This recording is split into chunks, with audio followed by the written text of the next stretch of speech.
आप देख रहे हैं जी सलाम।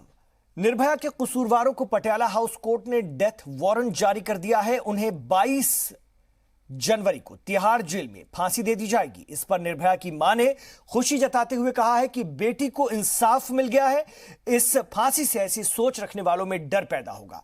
दिल्ली के पटियाला हाउस कोर्ट ने गैंगरेप के चारों कसूरवारों के खिलाफ डेथ वारंट जारी कर दिया है।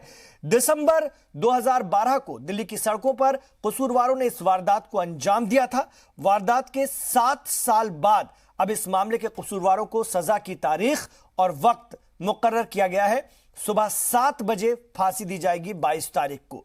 हालांकि निर्भया के कसूरवारों के वकील एपी सिंह ने कहा है कि हम सुप्रीम कोर्ट में क्यूरेटिव पिटीशन फाइल करेंगे। यह पूरा मामला काफी सुर्खियों में रहा था। मैं आपको कुछ रद्द-ए-अमल सुनाता हूं। बेटी को इंसाफ मिलेगा, देश के बेटियों को इंसाफ मिलेगा। आगे भी मैं लड़ती रहूंगी। जजमेंट से आगे और देश में ऐसी तरीके की घटनाएं रुकेंगी। बिल्कुल बिल्कुल, क्योंकि इस फांसी से देश के महिलाओं का कानून पर विश्वास जगेगा, आस्था जुड़ेगी और सबको इंसाफ मिलेगा।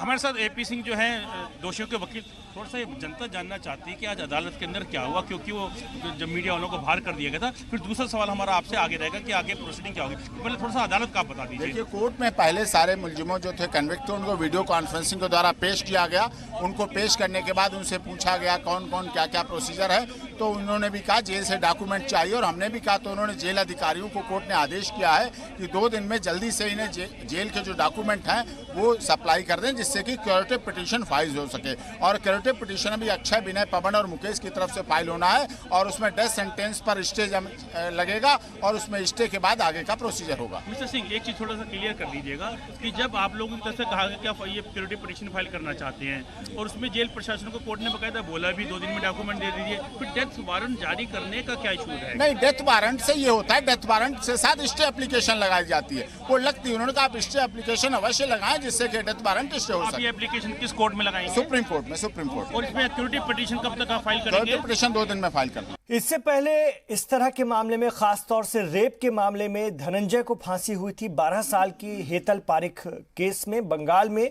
और उसके बाद अब ये जब 22 जनवरी को फांसी होगी तो ये दूसरी रेप से जुड़ी हुई फांसी होगी। यानी इससे पहले हेतल पारिख मामले में धनंजय को फांसी हुई थी और अब ये निर्भया के गुनहगारों को फांसी होगी 22 जनवरी को, जैसा कि मुकर्रर किया गया है। मेरे साथ शुएब रजा हमारे रिपोर्टर इस वक्त जुड़ गए हैं, उनसे मजीद बात करेंगे। शुएब, इस पूरी वारदात के बाद पूरे मुल्क में जिस तरह का गुस्सा था, लंबा इंतजार निर्भया के वालिदैन ने भी किया, उसको इंसाफ दिलाने वाली तंजीमों ने भी किया, लगातार वो लोग लगे रहे। उसके बाद किस तरह के रद्द-ए-अमल आज मिलना शुरू हुए हैं, जबकि पटियाला हाउस कोर्ट ने एक तारीख मुकर्रर कर दी है। कम से कम ये तो लग रहा है कि अब आगे कोई तारीख नहीं मिलेगी निर्भया के लिए।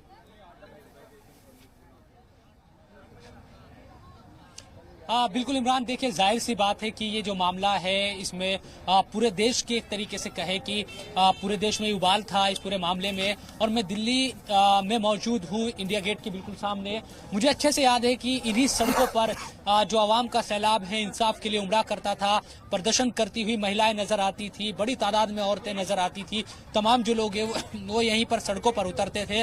और आज जब ये ऐलान किया गया जज के जरिए कि 22 जनवरी को सुबह 7 बजे उन दरिंदों को फांसी की सजा दी जाएगी, तो यकीनन एक तरीके से लोग जो है वो इस फैसले को लेकर मुतमईन नजर आए। और इसी क्योंकि इंडिया गेट से एक तरीके से पूरा आंदोलन ये चलता था, तमाम चीजें हैं, तो हम इसीलिए इंडिया गेट पहुंचे हैं। और यहाँ पर बड़ी तादाद में महिलाएं भी यहाँ घूम रही है। कुछ जो लड़कियां हैं हमारे साथ मौजूद है। आप कहाँ से आप आई हैं? हम तेलंगाना से है। ये बताइए कि निर्भया वाले मामले में, क्योंकि अब इंसाफ की जो घड़ी है वो नजदीक आ चुकी है, फांसी की सजा का ऐलान कर दिया गया है, अब कैसे देख रही है कि महिलाओं की सुरक्षा अब आपको लगता है कि अब ज्यादा बेहतर तरीके से हो पाएगी? लोगों को एक डर ये बनेगा कि कम से कम उन दरिंदों को फांसी आने वाली है। उनको फांसी जरूर देना चाहिए, क्योंकि लड़कियों को भी ये हिम्मत रहता कि उन लोग भी सेफ है ना एक तरफ से। अगर फांसी देंगे तो उन लोग को भी एक डर रहेगा कि उन लोग एक तरफ से सेफ रहेगा। और तेलंगाना से आई हैं, हैदराबाद में भी एक मामला हुआ था कुछ दिन पहले, वहाँ भी लोग सड़कों पर थे। क्या आप मानती हैं कि इस तरह की चीजें रोकने में इस तरह के जो कड़े सजा होगी तो लोग कहीं ना कहीं उनमें डर होगा और वो इस तरह के कदम उठाने से डरेंगे? शायद Vishaka case happened, and after that, people like all the mothers are scared to send their children out. Like mainly the girls. If these cases happen, they are very scared to send the girls. Once if these people are hanged, it becomes a strength for the parents to send their girls out, or else all the girls stay inside the home and there's nothing for the country. If India should develop, there should be something like girls also should contribute something. When girls have to contribute something, they have to come out of their home. They can come out only when this fear is reduced.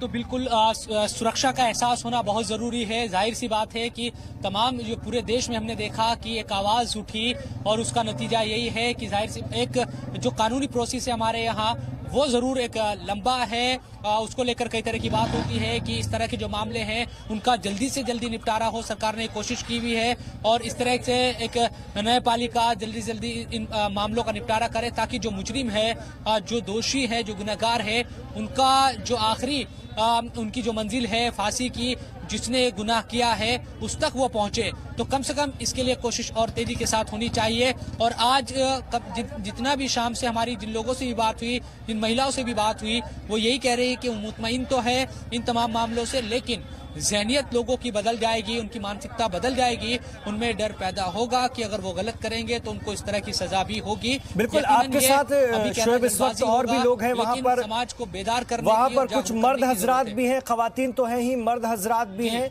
हम चाहेंगे कि उनका रद्देअमल भी आए। कहीं ना कहीं हिंदुस्तान के पुरुष समाज को, मर्द समाज को भी एक मैसेज जाएगा और जाना भी चाहिए, क्योंकि हम सब उसका हिस्सा हैं और ये खौफ बनना चाहिए, खौफ बने रहना चाहिए। क्योंकि अभी पिछले दिनों जो मामला हैदराबाद वाला हुआ, डॉक्टर विशाखा वाला मामला हुआ, इसके अलावा भी गाँव में, देहात में, कस्बे में इस तरह के मामले रुके नहीं हैं। छोटे बच्चों के साथ ये हीनियस क्राइम हो रहे हैं, छोटी लड़कियों के साथ ये हीनियस क्राइम हो रहे हैं और ये सिलसिला जारी है। तो खौफ बहुत ज़रूरी है। बिल्कुल जाहिर सी बात है कि तमाम जो लोग हैं वो यहाँ पर हैं। मैं आपसे जानना चाहूँगा कि जो निर्भया वाले मामले में, क्योंकि आज एक सज़ा मुकर्रर कर दी गई है, तारीख मुकर्रर कर दी गई है, क्या आप मानते हैं कि जो ज़हनियत है, क्योंकि मर्दों की ज़हनियत पर सवाल उठाए जाते हैं, तो इससे बदलेगी या लोग बेदार हो चुके हैं इतने पिछले 4-5 सालों में और वो इस तरह के क्राइम करने से अब डरेंगे? देखिए, मेरा मानना है ये तो अच्छा हुआ ही है, लेकिन जो हुआ ना ये और पहले होना चाहिए था। इतने लंबे समय के बाद अगर कोई निर्णय आता है तो इसके पहले पता नहीं कितने और दरिंदगी हो चुके हैं। तो ये काम जो हुआ ना ये बहुत अच्छा हुआ, ये प्रशंसनीय है। मैं न्यायपालिका को मैं धन्यवाद करता हूं, लेकिन ये काम थोड़ा और जल्दी होना चाहिए। इस पर मैं कहना चाहूँगा न्यायालय को और अपने सरकार से भी कहना चाहूँगा कि इस पर कोई और जल्दी से निर्णय हो, इस पर कोई कार्रवाई हो। इस तरह की कोशिश सरकार ने की है कि जल्दी फैसले हो इन मामलों में, और कम से कम ये हमारी भी जिम्मेदारी सबकी है कि इस तरह की तरबियत अपने बच्चों को दी जाए, अपने घरों के माहौल को इस तरह से बनाया जाए कि औरतों की इज्जत हो, महिलाओं की इज्जत हो, उनको अच्छी निगाहों से ही देखा जाए। इस तरह से हम अपने घर में अच्छा बर्ताव करते हैं तो बाहर भी उसी तरह से। तो ये सबकी जिम्मेदारी है। देखिए, आज की डेट में क्या है ना, ये सामाजिक एक जो अपना संस्कार है वो धीरे धीरे कम इसलिए होता जा रहा है कि आज लोग वाइफ हस्बैंड दोनों जॉब कर रहे हैं, छोटे छोटे बच्चे हैं, उसको हॉस्टल में डाल दिया गया है, तो बच्चे संस्कार सीख नहीं पाते हैं। इसका प्रमुख कारण यही है। तो बच्चों को संस्कार देना जरूरी है। जैसा पहले हुआ करता था, बच्चों को माँ बाप से जो संस्कार पहले मिलता था वो संस्कार अब नहीं मिल पा रहा है। दूसरी बात, जब कोई घटना घट जाती है और कोई अच्छा एक्शन लिया जाता है, जैसे हैदराबाद में जो अच्छा एक्शन लिया पुलिस ने, अपने प्रशासन के द्वारा जो अच्छा एक्शन लिया गया, इस पर फिर कुछ ऐसे नेता हैं हमारे जो उस पर बयानबाजी करते हैं कि ये नहीं होना चाहिए था, ये गलत हुआ। जैसे हमारे सवाल ये उठाए गए थे उसमें भी कि जो कानूनी हमारा जो निज़ाम है मुल्क का, देश का, वो फॉलो हो, उसी के हिसाब से सजा हो।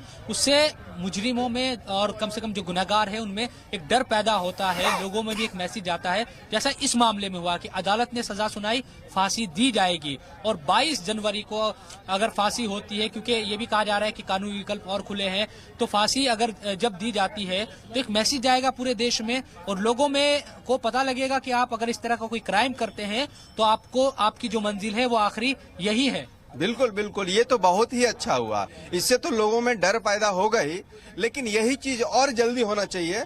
ये 2-3 महीने के अंदर अगर ये रिजल्ट आ जाए तो और अच्छा है। ठीक है, आप देखेंगे ठीक है, कुछ बड़ी बात है। मैं आ रहा हूं आपके पास शोएब रजा, मेरे साथ शमा खान भी जुड़ गई है, सोशल एक्टिविस्ट हैं, अब्दुल मोहित अजहरी साहब भी मेरे साथ हैं और एक बड़े स्कॉलर हैं, उनसे भी मैं बात करूंगा, इस्लाम के भी बड़े जानकार हैं। मैं शमा आप ही के पास सबसे पहले आना चाहूंगा। 7 साल निर्भया मामला बड़ा मामला था, देश और दुनिया में चर्चा का सबब बना। फास्ट ट्रैक कोर्ट होने के बावजूद भी उनके वालिदैन को, जो लोग इसके पीछे काम कर रहे थे, उन तमाम लोगों को लंबा इंतजार करना पड़ा। फिलहाल तारीख तय हो गई है फांसी की, सजा की, और वक्त भी। कैसे देखें? जी, टाइम तो बहुत ज़्यादा लंबा लगा है। अगर यही वर्डिक्स पहले भी आ जाते हैं, समझ में आ जाता सरकार के कि यही सिर्फ एक तरीका है जिससे हम इस चीज़ को रोक सकते हैं, कम कर सकते हैं, बल्कि इसको एक एक्ट बना देना चाहिए कि जिसने भी रेप किया है उसको फांसी, बस। ये बड़ी बात है। और आप चाहती हैं कि मतलब सजाए मौत हो इस तरह के क्राइम में, सीधे तौर पर यह कानून बनना चाहिए। मैं संजय चड्ढा साहब के पास चलूंगा, फोन लाइन पर जुड़ गए हैं, देश के जाने माने वकील हैं, आईन के बड़े जानकार हैं।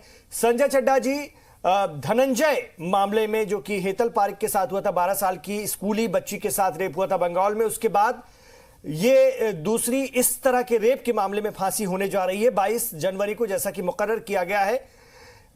लगातार लेकिन देश में इस तरह के मामले बढ़ते ही चले जा रहे हैं। इस क्राइम के बाद भी बहुत ज्यादा पॉस्को और तमाम तरह के सख्त कानून होने के बावजूद भी कोई फर्क बड़ा पड़ता नहीं दिख रहा है। यहां से भी बात हो रही है कि सजाए मौत सबसे बेहतर और जल्दी सजाए मौत ही सबसे बेहतर इस मामले में तरीका है। कानून के आप बड़े जानकार हैं, कैसे देखते हैं? डॉक्टर इमरान, मैं आपको बताना चाहता हूं कि पिछले 10 साल में, दशक जिसे कहते हैं, इस कानून में बहुत सख्ती आई है और तमाम सरकारों ने, पिछली सरकार ने भी और जो आज की जो मरकजी सरकार है उसने भी इसमें काफी तब्दीलियां करके कानून को बहुत सख्त से सख्त बनाया है। देखिए, ये क्राइम होने का कारण सिर्फ क्राइम इस वजह से सिर्फ नहीं रुक जाता कि कानून सख्त है और अगर सजा है वो बहुत सख्त है। ये बात जरूर है, इसका डिटरेंट इफेक्ट होता है। डिटरेंट इफेक्ट अभी भी होगा। ये देखिए, अब आज निर्भया के केस में जैसे हुआ है, अब ये बात तो निश्चित है कि इसका असर बहुत दूरगामी है, दूर तक इसका असर पड़ेगा। अगर कोई आदमी अपने जहन में इस तरह की गंदी सोच लाता है कि मुझे ये रेप करना है या इस तरह का कुछ सोचता है, तो उसकी रूह कांपेगी कि नहीं, मुझे मार डाला जाएगा। तो निश्चित तौर पे इसका फर्क जरूर पड़ता है कि कानून अगर सख्त है और सजा सख्त है तो आपको एक डिफरेंट रहेगा। लेकिन यहीं पे दूसरी ओर हमने देखा कि कानून के सख्त होने के बाद भी, जैसे कि 2012 निर्भया के वकीलों ने नहीं, जो कसूरवारों के वकील हैं, उन्होंने कहा है कि हम इस पूरे मामले में क्यूरेटिव पिटीशन भी फाइल करेंगे। डेट मुकर्रर होने के बाद भी क्या? मुझे ऐसा लगता है जी डॉक्टर इमरान, मैं आपको बताना चाहता हूँ कि ये एक अब बस टाइम गेन हो रहा था, वो चैप्टर अब क्लोज हो चुका है। एक दफा अगर जो वारंट साइन हो जाता है, अब वारंट तो एग्जीक्यूट होगा। हायर कोर्ट के पास सिर्फ इतनी अथॉरिटी है कि वो उसको स्टे कर दे, जिसके रिमोटेस्ट पॉसिबल चांस है। कोई चांस नहीं है कि वो स्टे होगा, ये मैं आपसे बता रहा हूँ। जी, ये क्यूरेटिव पिटीशन क्या होती है? क्यूरेटिव पिटीशन होती है कि कहीं कोई अपेरेंट वहां पे कोई डिफेक्ट है, उस डिफेक्ट को क्योर करने के लिए कहां से लाएंगे कोई डिफेक्ट कि ये कानूनी तौर पे कोई चीज गलत हुई है, वो दर्शाने की कोशिश। जैसे कि अभी सुप्रीम कोर्ट के आगे भी, अगर आपको याद हो, पिछले दिसंबर में इसी में एक उसने जो है एक अक्यूज ने, धनंजय के शायद, मेरा नाम मुझे नहीं मालूम है, जो भी अक्यूज था, उसने एक पिटीशन डाली थी और ये कहा था कि at the time of offence वो वो जो है वो बच्चा था, वो बच्चा का अर्थात वो माइनर था, तो माइनर, बट वो डिफेंस लिया नहीं गया था, गलती से ये चीज किया था, तो उसको कोर्ट ने बिल्कुल हटा दिया और कहा कि गलत और बिल्कुल गलत है। तो इसी तरह की वो क्यूरेटिव चीज लाने की कोशिश करेंगे कि उसको क्योर करने के लिए, कोई गलती है उसको क्योर करने के लिए क्यूरेटिव पिटीशन लगाई जाती है। तो मुझे लगता नहीं है कि किसी भी तरीके से वो ठीक है, बहुत शुक्रिया आपका संजय चड्ढा जी।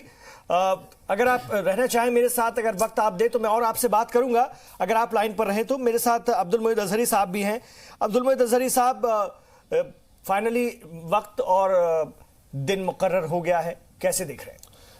देखिए, ये तो जैसा कि अभी शमा ने कहा कि बिल्कुल ये थोड़ा सा अगर पहले होना चाहिए था, लेकिन देर आए दुरुस्त आए, सज़ा होनी ज़रूरी है।